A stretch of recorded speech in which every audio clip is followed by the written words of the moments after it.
mladosti. I koliko je važan mladijeg čovjek. I koliko je odgovoran kaj Allah Đelešanuhu. Rekao Muhammed sallallahu ta'ala alaihi wa sallam: La tazula qadama abdin hatta yusal yawm al-qiyama an arba'in. Čovjek na sudnji den nema da mrdne niti peda.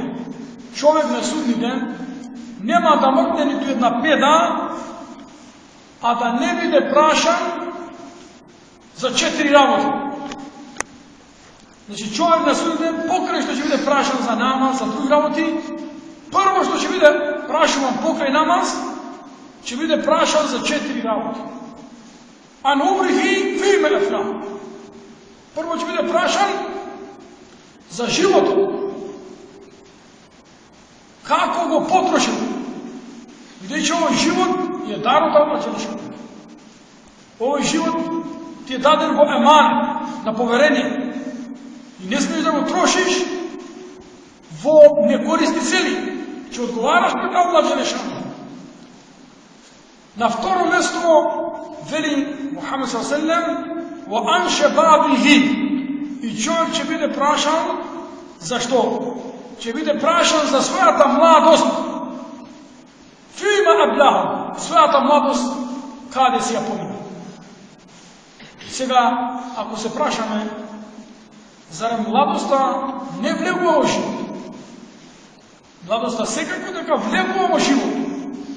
Меѓутоа, Пејгамбер ﷺ намерно со негова мудрост, намерно покрај живот го спомнува и младоста, го спомнува тој период на младост, за да ни укаже на млади, дека е многу важен период од нашиот живот да го искористиме.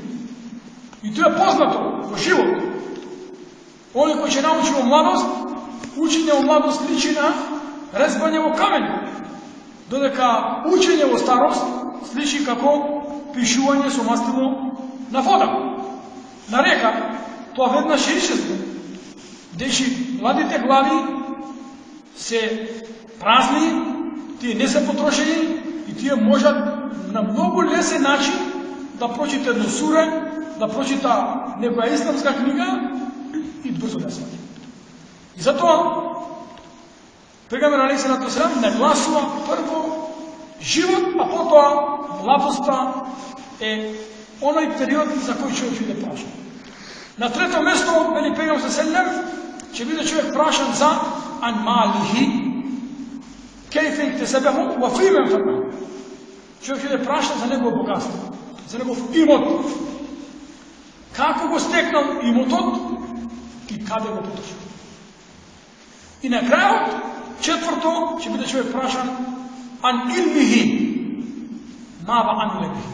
Ќе биде прашан за знаењето кое го стекнал или кое го научил, што направил со тоа знаење. Дали тоа знаење што го научил го спровел во пракса или тоа само го научил без да го спроведе во пракса, во практика во живот. Значи, младоста е многу важен дел, највитален дел. Затоа викат научници: немој да бидеш пролетен ден без сонце, немој да бидеш горски поток без бистра вода, и немој да бидеш млад човек без идеали. Да бидеш без идеали. Мора да имаш цел во живот, мора да имаш план за иднината, за животот кој те очекува, бидејќи животот толку брзо исчезнува, што човек еден ден ќе рече: каде е многу. И затоа Мухамед саллаллаху алейхи ва саллем од таа цел рекол: Allah Đelešanuhu, во хадис кудси, Allah Đelešanuhu сака стариот човек. Ама младиот човек кој е побожен, уште повеќе го сака. Allah Đelešanuhu го сака дарежливиот, кој е богат. Меѓутоа, скромен, сироман и изгора на тоа е дарежлив, уште повеќе го сака Allah Đelešanuhu.